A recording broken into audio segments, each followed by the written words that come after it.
Left a good job in the city, working for the man every night and day.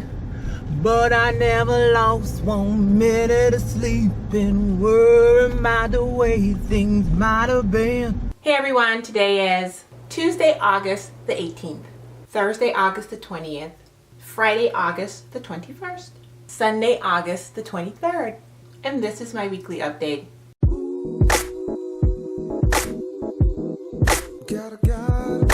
I am filming in the room. I am not in a car. I am filming in the room. Now, just to show you guys how long it's been since I have filmed a weekly update clip or any clip in this room, I came upstairs and my camera battery was dead, and that never happened because I am the queen of charging.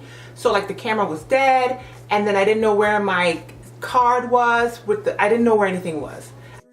I really just jumped on the camera because my son is at school, like real school, like school district school right now. So I actually have time and I wanted to celebrate and tell you guys that. So if you've been watching all the previous weekly updates, you've seen me whizzing back and forth in the car all over the place, doing all kinds of stuff.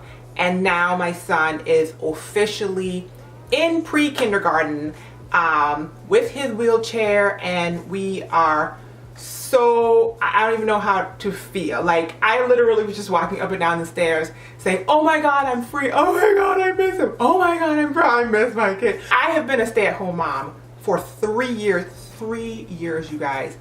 And a stay-at-home mom to a child with special needs. And I never would have believed anybody that told me that I could have done this, but I did it. So I got all kind of feels. I feel all kind of emotions inside of this area, but for the most part I'm proud of him. He was so excited this morning. I actually used the little drop-off line the other 2 days I've walked him, and it's actually day 3 of school. I used a little drop-off line, and I was a lot quicker than I thought I would be with my wheelchair. I thought I was going to hold up the line, get in the wheelchair, and then the kid and all that, but I did really okay. So pat myself on the back. And he didn't even look at me. I just handed him to the chick and she rolled him off, and he didn't even turn around and say bye or like I'm gonna miss you or nothing. So I guess he's getting super acclimated. I'm proud of him. I'm proud of me. I'm just happy for this new season in our lives. Because I was in a kind of a swirly turmoil the past month, my hair was in a swirly turmoil, and you guys may have seen that I was rocking a puff. If you had not, this was the last picture I took of that puff on Instagram. So basically my hair had been in a twist out for 2 weeks, and then it was in a puff for 2 weeks. And in the end of that whole session of wearing the puff, I was tripping, and I would just like get in the shower with my hair out, let it get damp-ish, and then just pull it back, and it just got like a snaggle mess. Which made me remember why I don't wear puffs anymore. Because my hair was so angry, you guys, when I went to wash it this weekend.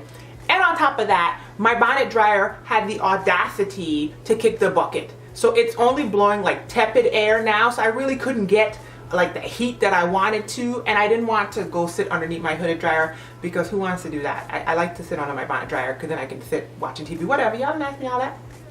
So long story short, my hair was not as soft and supple as I wanted it to be. Plus, it had just been in this tangled mass of a mushroom-like solid one-piece puff thing, and it was angry. And it still is kind of angry. I used some new products, but I don't want to blame the products because I know that my hair would be angry in that situation as it is. So as for right now, my goal is, one, to just keep it off my face and just kind of put it back and clearly have it washed, but 2, to get it back to how it was feeling, because I had really gotten my hair just being really nice and smooth. I could just feel that it was healthy, it was smooth, it was behaving the way I wanted to, and now I need to just get it back. Like, my hair needs therapy, basically. It needs to get some coping skills to deal with what I put it through. I went back to an Old Faithful hairstyle because I didn't know what to do with it. So this is the style that I was rocking all of last summer, and I did put up a tutorial for it, so I will put a link to that down below. It is flat twist going straight back, and then it's like a braid in the back that I just tuck the end in, and then I just do 2 strand twist bangs. I actually had to put a bobby pin up here, you guys, because since last year my hair has grown, and so the bangs were like all in my eyeballs. Y'all, I am kicking the school pickup and drop off lines butt. Do you hear me? I am kicking its butt. All right. We left school, we went to the post office, we're on our way back home, but there's like a drop off line on the side of the building, and the first 2 days I just walked him in and out, and today I went to do it to drop off and pick up with the wheelchair. Yes, I'm giving myself kudos. And dag nabbit if I didn't murder that line. All right, kid in the car, wheelchair in the trunk, and click click click, he was in, and I was like bada bing bada boom, and all the parents were like, what's going on? And I was like, I'm like a wind, I'm like a whirlwind of adaptive equipment in the car, kid in the car. Did it all. I did it, and I'm proud of me. And I forgot. Look who is in a front-facing seat. You see him? Directly behind me, because that's what it said on the instructions for the pickup line, that your child needs to be on the driver's side, because he used to be over there, and he used to be rear-facing until last night. So check him out. Say hey, boba. Social media accounts for recommendations for a really good daily wear gloss. I am originally a lip gloss lover, and I swore by Victoria's Secret Slice of Heaven for years. They don't make that color anymore, and I just wanted to explore because I know that there's so many new things in the market. So one of my followers and friends actually suggested that I try out the NYX Butter Glosses, and I've seen videos on them before. Decided to run to Ulta. So what I have on my lips right now is Tiramisu, which is 07. It's a pinky, fleshy color, very similar to the color of my bottom lip. And I also picked up Praline, which is 16, and it is pretty much a nude on me. So it's pretty much my skin complexion when I put it on, and very similar to my top lip. So shout out to two-tone lips. As far, it wears really well if you haven't eaten. I put it on yesterday, and I found that it was still on my lips after 2.5 to 3-ish hours. The color had faded a bit, but it was still on there. It wasn't sticky. There was none of that little gross lip line. It was just, the range is off the chain. There are a billion colors when I went to Ulta. You can also be using these as my daily wear lip glosses, so thank you so much for suggesting them. I have to wake up multiple days a week and take my son to school. I am going to just start dressing like a human being. So I've spent 3 years in home clothes, not leaving the house all the time, or not always getting dressed, and honestly not always showering. Don't judge me. But this weekend I ironed all my son's clothes, and even though the weather changed, so I kind of had to tweak it a little bit because it got cooler here in St. Louis, and I ironed all of my clothes. All right, so it just makes it quicker getting out in the morning.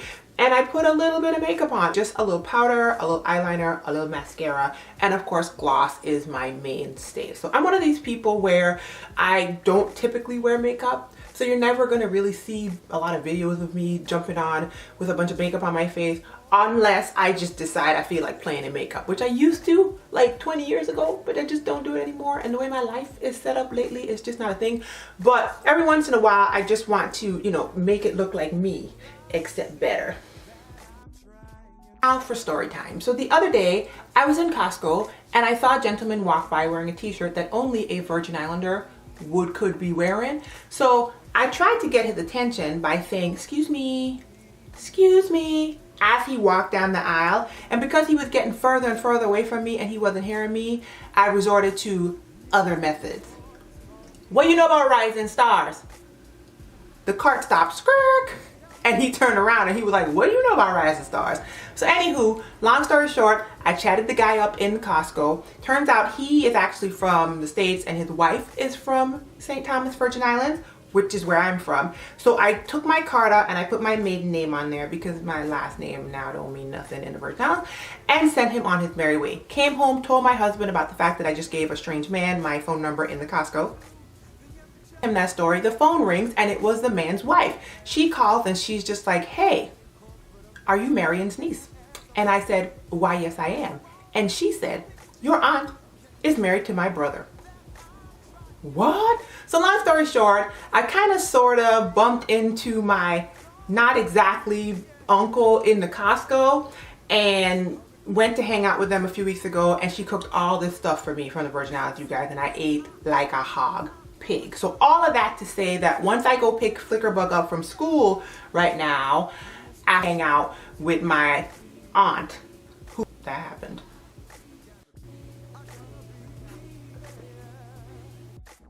Jared, the Subway guy, is a pedophile.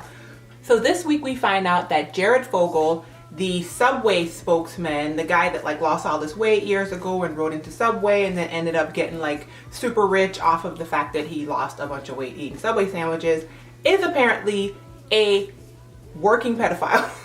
And when I say working, I mean like he was actively doing stuff like flying kids out to have sex with him, and it's just all bad. And then if that's not bad enough, the day after he was charged, I believe, his wife filed for divorce, which kind of doesn't help him in the court of public opinion, because it makes you think that she knew something that we don't know, or she felt like something was wrong and said to him, don't I ever find nothing. And then as soon as they found something, she was out the door, or she was clearly afraid for their kids, because I believe they have 2 kids. This guy had this like wholesome, you know, squeaky clean, like kiki, I'm Jared and I lost a bunch of weight image that had made him rich for years. And he had a children's foundation, which is just nauseating when you think about it. And even though I'm sure that he did a lot of good for a lot of people, no, if that is not horrifying enough. Oh my God, Josh Duggar. Now, Josh Duggar is the oldest son of the Duggar family, who has been made famous on TLC's show 19 Kids and Counting. I am a fan of 19 Kids and Counting seasonally. I didn't really watch the beginning, but for some reason when I was pregnant, I just always watched it, I guess, because I don't know why, it was just very appealing to me. And then after I had my son, I stopped watching it. So I know who Josh is from the show. And he also has a wife named Anna, and apparently they got 4 kids now. I thought they had 2. That's to show you how long I ain't been in the game. And so ago, a Christian organization whose name I forget, so I'll put it on the screen, outed Josh Duggar and basically let us know that he had been charged with, or something like that, molesting young girls back when he was a teenager, like 14, 15 age, some of which were his sisters. So back when it happened, I was going to say something in a weekly update, but I decided not to, because as y'all know, my name is Bennett and I'm not in it. I don't really talk about this kind of stuff on my channel, but I think I'm going to start. Full disclosure, when I first heard the story, I kind of thought it's not that big of a deal, because what I heard was when he was a teenager or a preteen, he was fiddle-faddling with some little girl. I thought it was like a little girl that was his age, and I just thought he had like squeezed a boobie or some random thing that kind of happens when you're a preteen, and then he ran off giggling. But then when all the details came in, no, he was like going into his sister's rooms or friends' rooms and feeling on their genitals and feeling on things that he ain't supposed to be feeling on. And then he came out after that and he apologized and said, well, you know, I'm sorry I didn't tell you guys. I had told my parents and we handled it back then. So the Family Research Council, which is a Christian lobbying organization whose entire purpose is to uphold the sanctity of marriage as it's laid out in the Bible. And now this week we find out that Ashley Madison leak, which I know it's a lot of people shaking in their boots about that Ashley Madison leak. Josh Duggar's name was on there. He had like multiple paid accounts for like a year or 2, and he paid with his own credit card with his own name. Come on, what? And then he comes out the next day and admits that he does have a porn addiction and he has cheated on his wife. Now, it saddens me that he put himself out there as the representative of Jesus Christ, and now Jesus Christ's name is getting smudged up in the mix of his flaws and his failures. And so many people that can't separate the man from God. Like, there's a Christian, therefore Christians this. Going to be a roadblock for so many people who associate his behavior with an entire group of people, hypocrites, this, that, and the other. I'm not here checking for Josh per se. I hope that he gets his life together. I can't imagine really believing anything that man ever says to me again, because it seems like he only fesses up to stuff when he got caught. A few months ago, when you had an opportunity to say, hey, by the way, I was on the Ashley Madison website, What else is there, Josh? The Duggar name, which was pristine before this, has been slaughtered. And I mean, that's a lot of people's name to slaughter. It's 21 of them jokers. It's a lot of names. My prayers right now are going to be really heavy on Anna and his children, including the Subway guy's kid. And one more thing about that Josh Duggar thing that I totally forgot. Okay, the devil ain't out here playing. The devil is out here trying to kill, steal, and destroy, and he is clearly doing a really good job of all those things. So instead of being a lesson that I'm taking from all this stuff, instead of paying attention to the fact that Josh Duggar, whoever, went out there and was on this site and all that kind of stuff, am I good? Have I sealed up all the gates? Have I done what I need to do to make sure that I'm on the right track with my marriage? I'm going to be doing a road trip to Nashville very, very soon. It's super quick. I'm getting in, I'm getting out. Many of you guys are in Nashville. What do you recommend I should do while I'm there? I think we are driving in like early in the morning on like a Sunday and then coming back on Monday afternoon. So it's really just overnight. So any restaurants or just like something I should absolutely do while I'm in Nashville with my friends, definitely leave your suggestions in the comments down below. And that's gonna have to be it, you guys. This weekly update seems like it's gonna be really long. As usual, my son is at school and I went to the grocery store, and because I had to clean my trunk out and take all that junk out so that I could put his wheelchair in, and he's at school, I went to the grocery store and my trunk is perfectly empty. And do you know how much easier it is to get your groceries into a perfectly flat empty trunk? This is new to me. Want to see last week's weekly update? Bam, it should be over there. And the last video I put up on my second channel, which should be a Virgin Islands vlog, is down there in the corner. I would love it if you subscribe, so definitely hit that subscribe button. The weekly update is just that. It's a weekly brain dump video. I also toss up beauty videos on this channel, and I toss up vlogs and health and wellness videos on my second channel, so check me out over there. If you would like to know how you can support me beyond liking and commenting and sharing this video, click the link down below me that says Glamazini as a video creator, and I thank you so much. You guys should really get into Patreon. I do a lot of chit-chatting, and there's like a timeline over there, and I tell them stuff before I tell y'all stuff. Real talk. Have a great day, you guys. Be well and be encouraged. Bye, y'all. Bye, y'all. Bye, y'all.